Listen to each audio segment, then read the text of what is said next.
before diving into a beautiful song from my husband. I was going to play a bunch of different beautiful songs, but there is something that happens in one of Eric's songs that I can't explain, that really allows a full embodied experience of the spirit of this healing grace. So we're going to play one of those songs very soon. But I wanted to anchor just a couple of things for today. This is a very challenging topic for me to talk about, mostly because it's such a heart and embodied spiritual skill, and yet we're going to be talking about it in the mind. And really, the mind doesn't have a reference point of truly what is love, or what is letting go, or what is compassion. So I'm just going to do my best to share my way through this, but I again can't say this enough times. The way through this is to trust yourself and to really open to that big love, that big source, that big truth in you. That is the best guide. And I am so excited to do my best to really share what's worked for me and what's really become just one of the most incredible tools in my life. And I have not only, I feel, fine-tuned it in my morning practice, but it has now turned my morning practice into this golden, amazing, clearing consciousness tool. So I am also going to give myself permission to just be present. There's a lot of information in the slides this morning, so I may completely abandon them in service to just being present and sharing what I feel in my heart is the best in service to, in the mornings, in our morning practice, how do we truly clear anything that we want to let go of, anything that we might describe as something we don't want to experience, a thought, a doubt, a judgment, an anxiety, a depression, whatever that is. Okay, so let's dive into this song. And then I will endeavor to go through a little of the information, a little of the slides. So relax. Actually, I will call in the light briefly before this so that we then can dive straight into the information. So I'd like us all in this moment to please hold hands, because we can, in our heart, in our energy, we can just all connect with all those present right now. We're holding hands, and we do open ourselves on all levels to receive of the highest good. We are here willing and open to experience that there is a highest good, a love that loves us so fully, a guidance system that is always working for us, always showing us the way. And we are here to receive fully of that light, that highest good, that God, that source, whatever it is, whatever word we could put on that. And we are here in this process to let go of anything in the way of that. We are here and we are asking for the greatest clearing, the letting go, the lifting of anything less than this love, this light. And we are so truly grateful that this highest good is always, always done. All righty, so do please relax and receive of this song. Don't wanna be here anymore. I don't wanna feel this anymore. I just wanna let go of the pain. Oh, I don't wanna feel this hurt again. I don't wanna feel alone again. I just wanna let go of the pain. No matter what they say, I'm the light, though I feel so heavy. No matter what they say, I'm worthwhile, but I feel like hiding. And my mom says I'm a special one, but I don't feel like anyone. I think I might have lost my way. 'Cause I don't wanna be here anymore. I don't wanna feel this anymore. I just wanna let go of the pain. Oh, I don't wanna feel this hurt again. I don't wanna feel alone again. I just wanna let go of the pain. No, I'll be okay, even when I cannot find a friend. No, I'll be okay in the dark, at the bottom of my heart. I know that I could be someone, but right now I'm just not enough, and hope is just too far away. Oh, I don't wanna be here anymore. I don't wanna feel this anymore. I just wanna let go of the pain. Oh, I don't wanna feel this hurt again. I don't wanna feel alone again. I just wanna let go of the pain. No, I'll be okay. I wanna let it go, let it go. Oh, I wanna let it go, let it go. Ooh, I wanna feel at home, feel at home.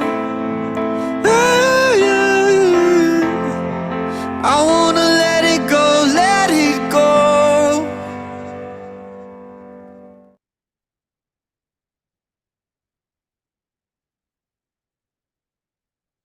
I had a vision in that of the whole world singing that.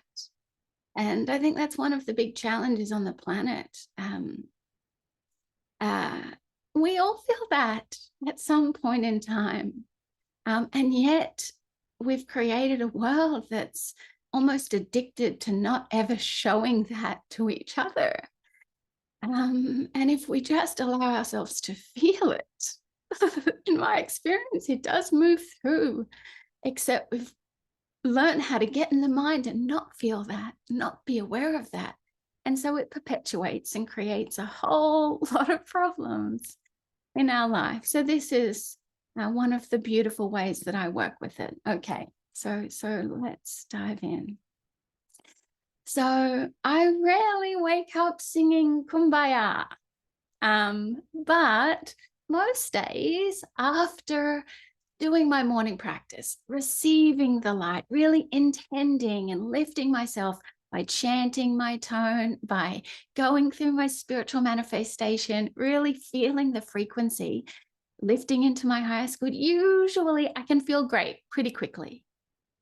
But some days, no matter what I do, I still feel a little poopy. And that's the clinical scientific term. Some days I just do. And no matter what I do, to do my best to really intentionally through my mind, through my morning practice, just lift, I'm left with this either like everything's not as shiny as I really know that it can be, or something a bit darker. But I have gotten into a really wonderful practice of using my morning practice to be with that beautiful part of my humanity that I have learned is just a neurological pathway, actually a part of my trauma or my karma, no matter which world you want to look at it through.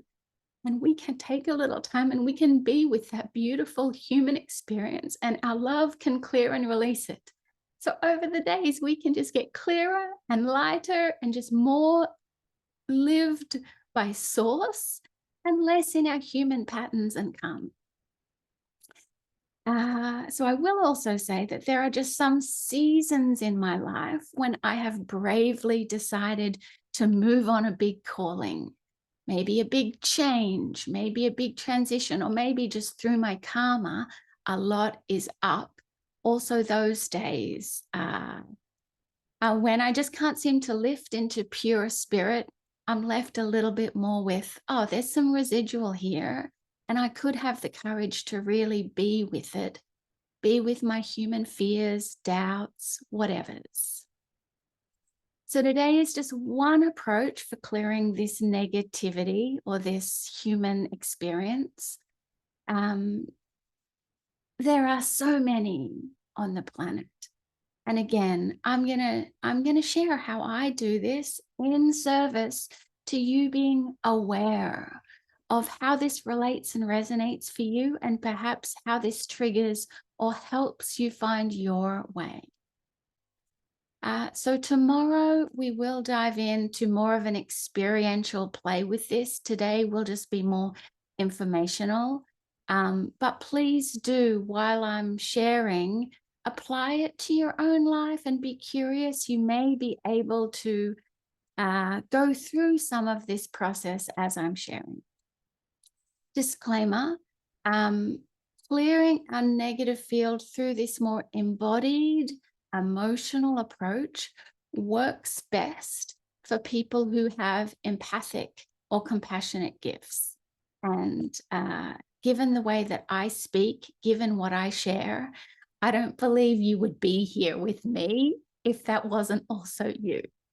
So please allow yourself to be aware of that empathy, compassion, being able to feel with the world, love the world so fully in such a physical way is a gift of yours.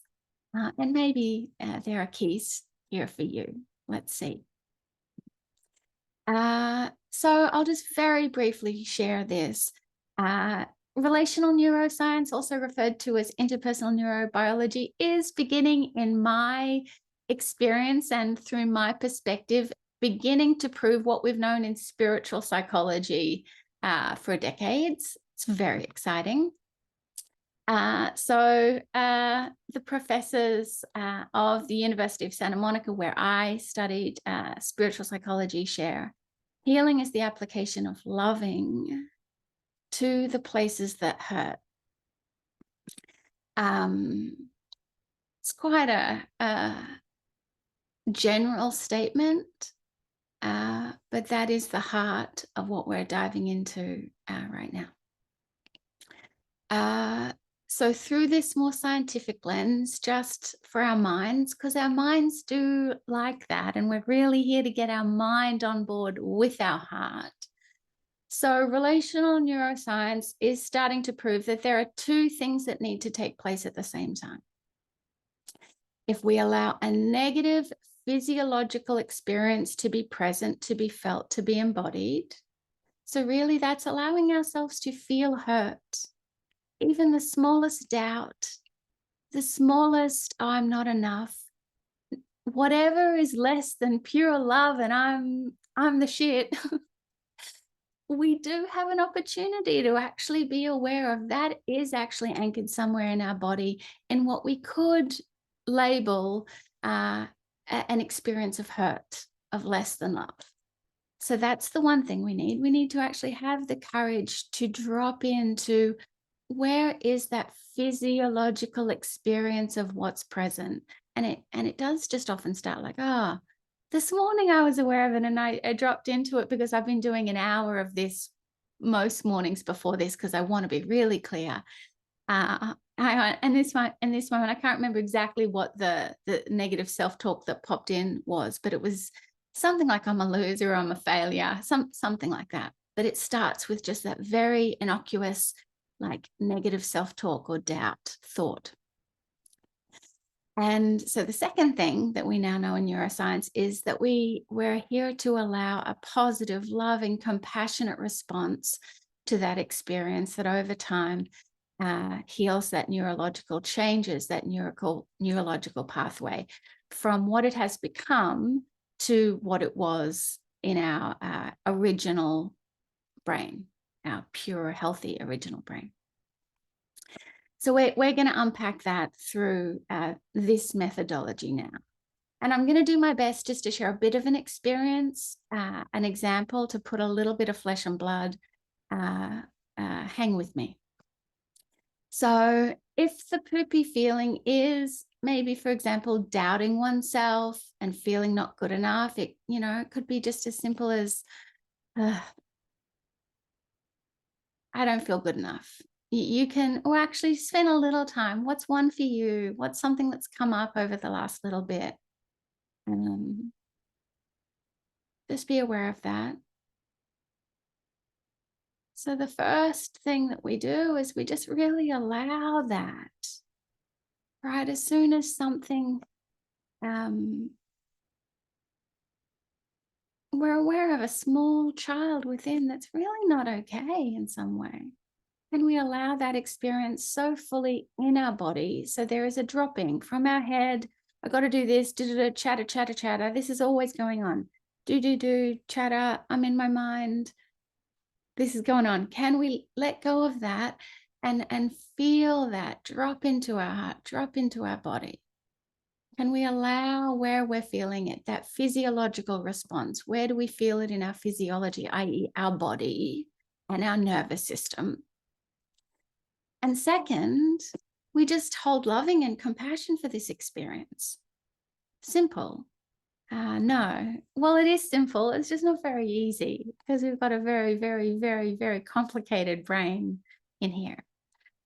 So further to this experience, a few days ago, I did feel poopy about myself, like I wasn't doing a good enough job. I just felt down and doubtful. And again, I can't say this enough. Yes, often I will just try initially to lift, to intend, to call in the light, to ask for the highest good, to simply just let go and lift out of that experience. And often that does happen. It's just like, oh no, okay, I feel good, I feel clear.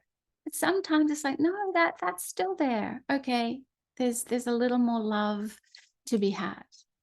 So for whatever reason this morning, I couldn't just lift. And so even though this is, I believe, why we find this so hard, right? Even though I know it's not true, right? I know that I'm amazing and I'm always doing my best. I'm always enough. I know that. I know that every single one of these poopy thoughts and poopy feelings, I know they're all not true. And yet, if I want to clear them, allowing myself to be with them, to love them, to know that it doesn't make me less, or I don't want to get into the whys, has been the key for me in clearing them.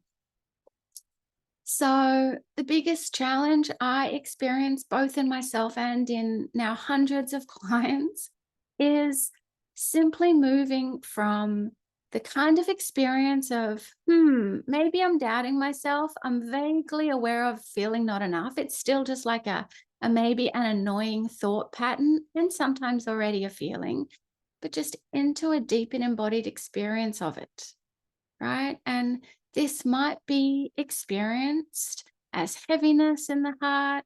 Like sometimes I'll just go with kind of like, I feel just like a pouty lower lip, or like my head starts to drop, or sometimes I get that real pit in the stomach. But if we're really just curious, it's pretty easy to find one physiological part that's kind of the embodied response of like, I'm not enough, or this isn't going to work out, or whatever it is. And that's all we need to just start to be aware of and to have compassion and connection with. But instead, and I'm going to go over time today. It is just what it is. So instead, this beautiful mind wants to fix, solve, and figure.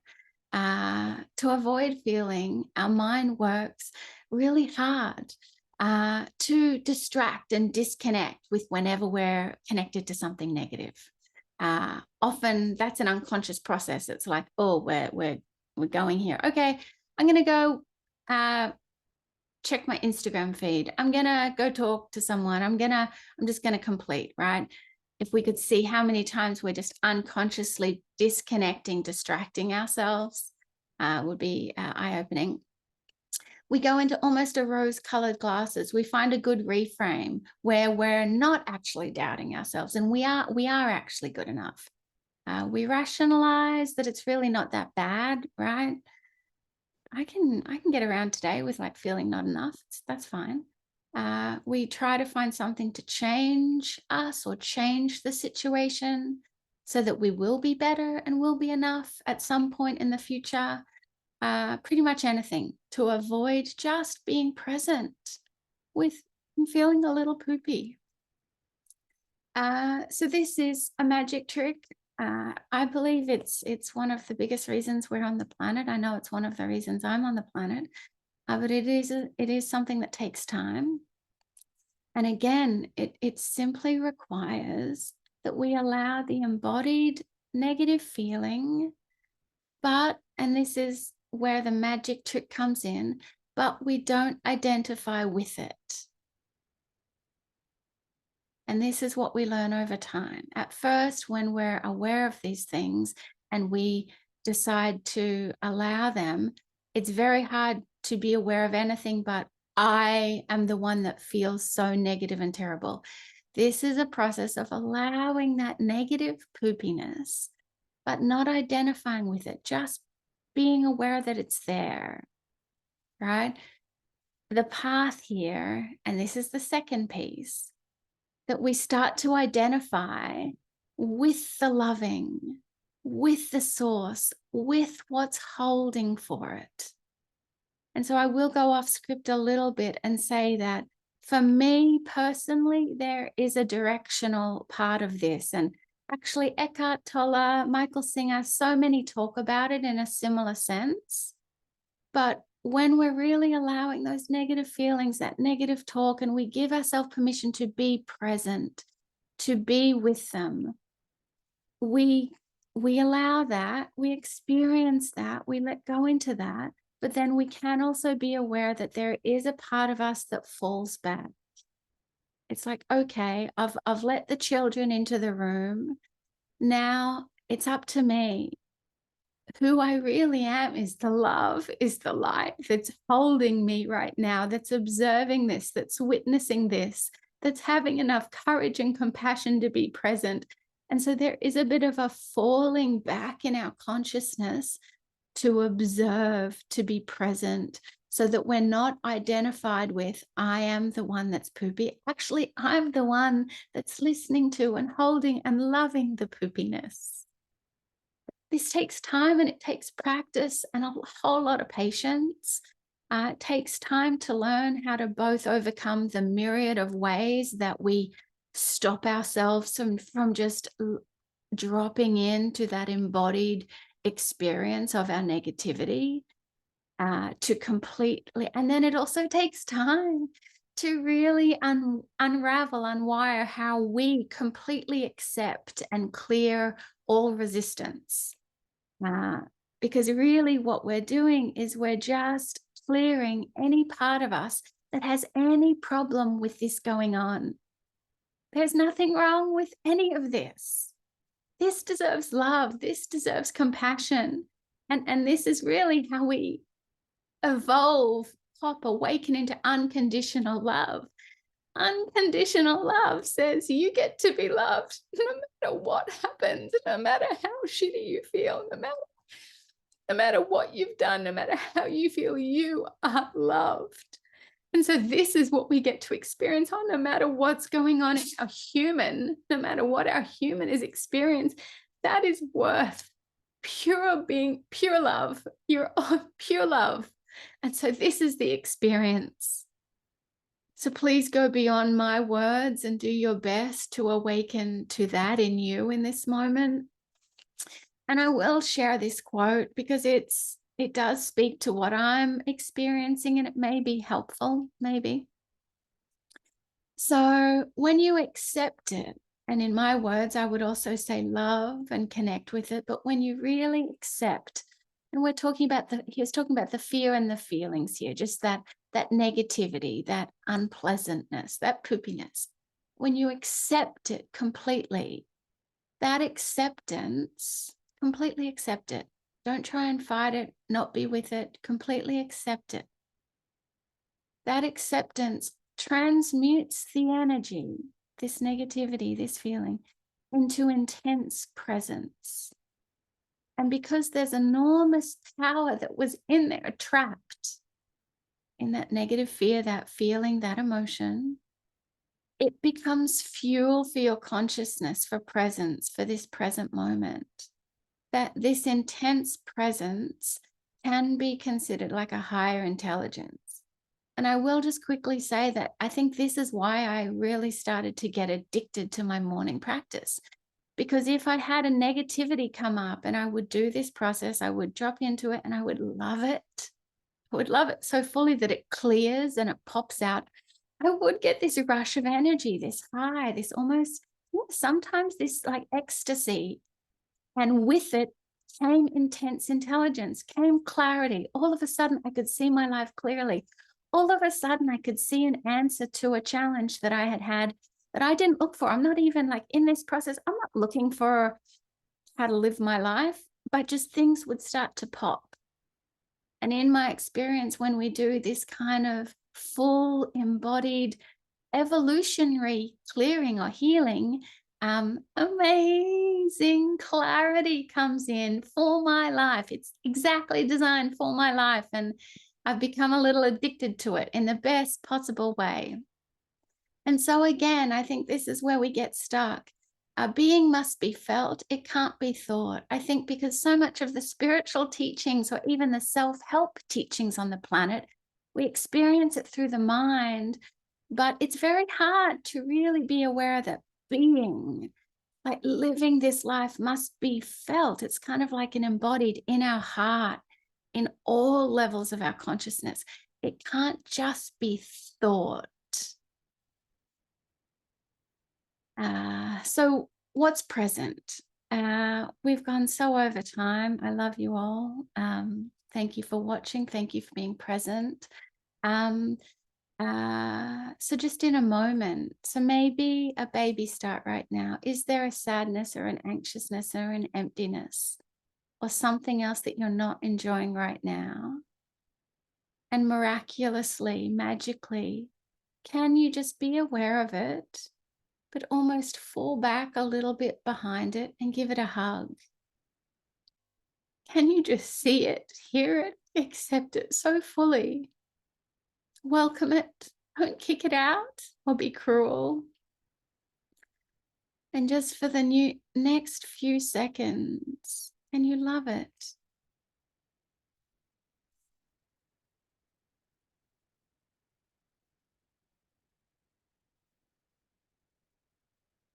Really, that's the whole game plan, but it is more complicated than that. And we do learn how to move through the complexity of it. So tomorrow we're going to dive deeply and we're going to go through how to do this in more of a step-by-step way, but really I have just laid it out right now. Yeah, and I will say, in my experience, and this isn't a scientific or educated point of view, I wasn't going to share this, but this, like in my morning practice this morning, this came so clear. But I do believe and observe in my many clients that most of the anxiety, the prolific anxiety on the planet right now, is because a lot of high souls have come in to experience what the world often does, which is we don't feel our feelings. We jump into our head and try and fix, solve, make things better. And so anxiety is just an inability to feel.